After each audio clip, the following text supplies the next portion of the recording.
இந்த வாரம் முழுக்கவே இன்டர்நெட்டை ஓப்பன் பண்ணாலே இணையங்கும் எங்கும் எதிரொலிக்கக்கூடிய ஒரே விஷயம் என்னன்னா தக் லைஃப் படத்தில் வந்து அந்த முத்தமழை என்ற பாடல் தான்.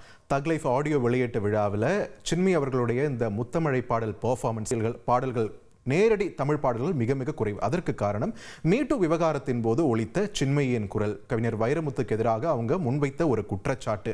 அதனைத் தொடர்ந்து பாதிக்கப்பட்ட பாலியல் ரீதியாக பாதிக்கப்பட்ட பிற பெண்கள் தொடர்பாகவும் அவங்க பேசியிருந்தாங்க.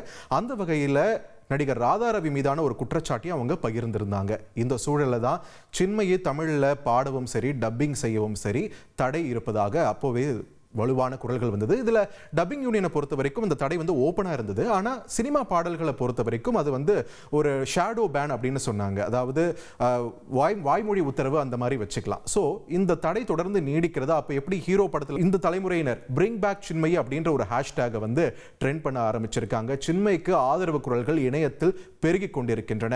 அவர் வைத்த குற்றச்சாட்டுகள் வந்து உண்மை இருக்குதா இல்லையா அப்படின்றதையும் தாண்டி அவருக்கான வாய்ப்பு மறுக்கப்படுவது வந்து இங்க தவறு.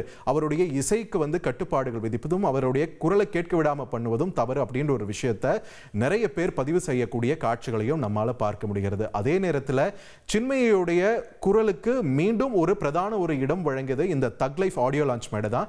சின்மயி அறிமுகமான கன்னத்தில் முத்தமிட்டால் படத்தின் இணை யாரு? மணிரத்னம் ரஹ்மான். அந்த மணிரத்னம் ரஹ்மான் இணையே மறுபடியும் சின்மயிக்கு அவங்களுடைய குரலை மீண்டும் நிரூபிக்க. செய்திகளை உடனுக்குடன் தெரிந்து கொள்ள உடனே சப்ஸ்கிரைப் பண்ணுங்க.